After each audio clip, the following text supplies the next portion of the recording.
I think this is probably going to be one of our new favorite all-time segments under the Major League A-Holes umbrella, which is La Russa Palooza. And we're going to work backwards because we're going to talk about the Texas series, but we can cover everything about the Texas series again under La Russa Palooza. Yeah, maybe that should have been the name of the podcast. He's not. I don't think he's going to be around long enough. Hopefully, we're around longer than Tony La Russa is. But yeah, well, so we're gonna go to Monday night's game where Lance Lynn returned to the mound and Detroit decided to be aggressive early in the account, and it was working. They were getting hits left and right. They were basically hitting through any shift that the White Sox had thought they had played correctly. Now, that could have been the pitching. I mean, he was missing some spots. He kind of settled down a little bit later, had a nice finish to the game, but was he around 91, I think it was, after 4 2/3, so they took him out. After, I believe, do you recall what inning? I think it was after Cody Clemens' second at bat, not his first at bat, but his second at bat when he recorded the second hit of his career in his 20th at bat. Lance Lynn and Joe McEwing were seen in a heated discussion in the dugout. And it was so heated that McEwing had walked away to go out to take his spot at third base, to coach third base, because the Sox were batting, and he ran back and they had to be restrained. Wow. I didn't see that. No. Oh yeah. It was the first part of the incident. It was such a big deal. It was even talked about on when they came back from commercial on the Detroit broadcast. So they just showed him going back and forth, the clips I've seen over and over again on the internet. But I didn't know that. I didn't know about him running back to re-engage. Yeah, there was a moment where he's going up the stairs and Lynn shouts something else at him. And he comes charging back. Now, the funny part about this, in the background, you can see La Russa just kind of roaming in and out of the picture as if he's lost his contact or doesn't know where he's at. And one of the assistant coaches, can't remember, it doesn't matter. He's the one who restrains McEwing. McEwing ends up going out in the cart. Lynn's looks hot when he turns back around. Okay. Wow. So, I didn't see any of their restraint. The clip I saw, it was, they were going at each other. Yeah. And there was like hand motions. Yeah. Yeah. That's all over Twitter was like, caption this. And that's where I was talking. I had one where they were talking about how fucking crazy high gas prices are. And they were freaking out. Fucking A, they're high.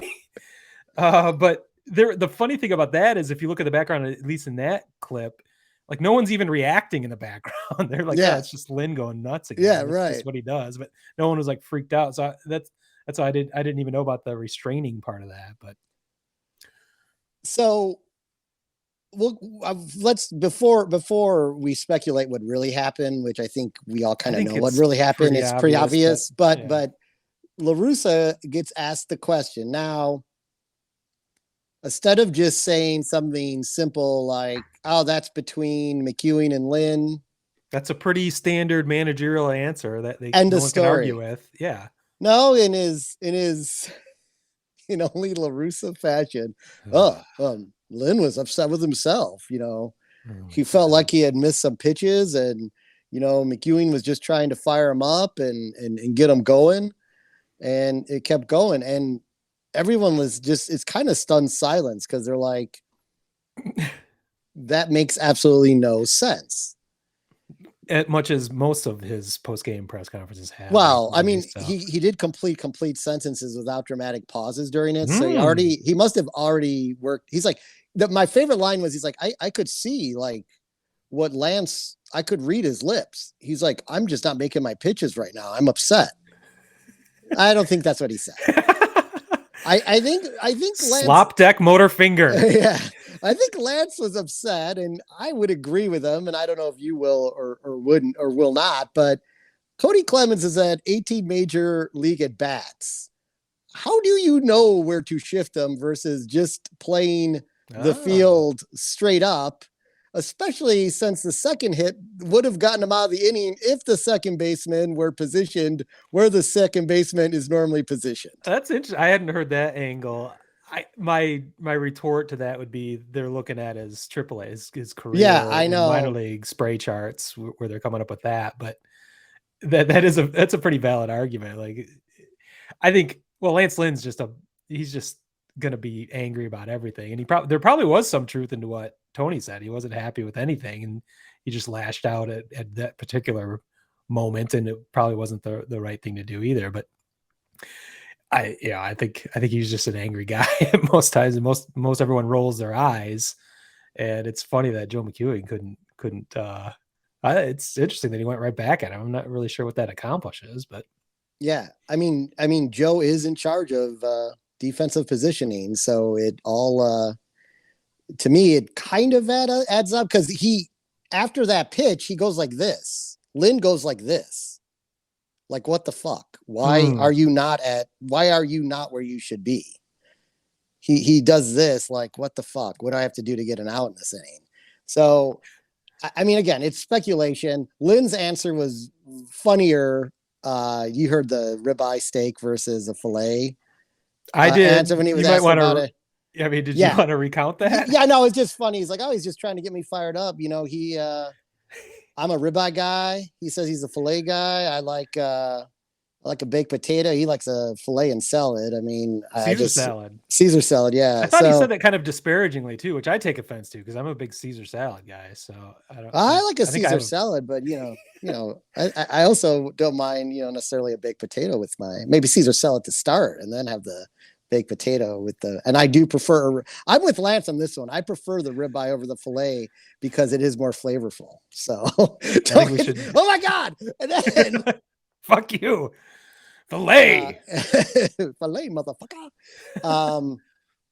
What I didn't see until today, were you aware that McEwing decided to comment on it the next day? I had not seen that. Okay, well, let me read it to you because I just saw it later this afternoon when I was spending some time trying to brush up for this evening's show.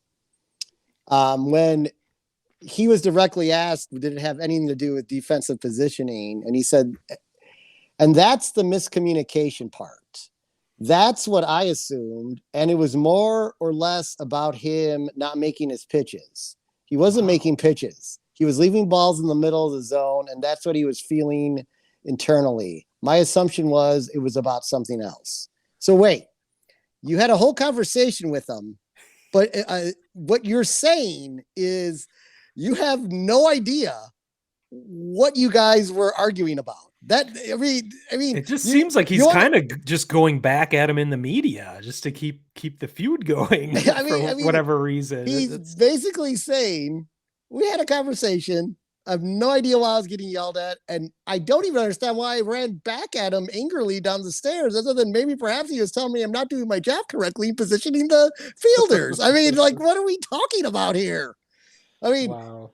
There's one thing to like back up your manager over, I don't know, maybe Tony could use some backing when as we get into the Texas series on relief usage and things like that. But to kind of give a similar answer to what the manager gave, and then they read him Lynn's comments, and he's like, "Oh yeah,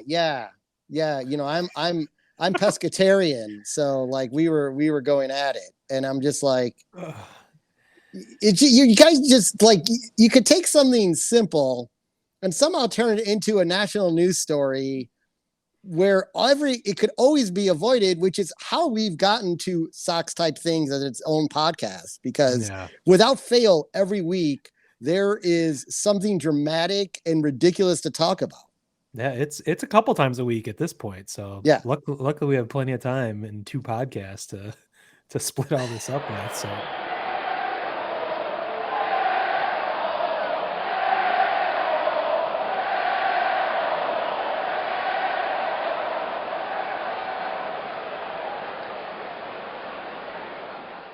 Word Hole Media.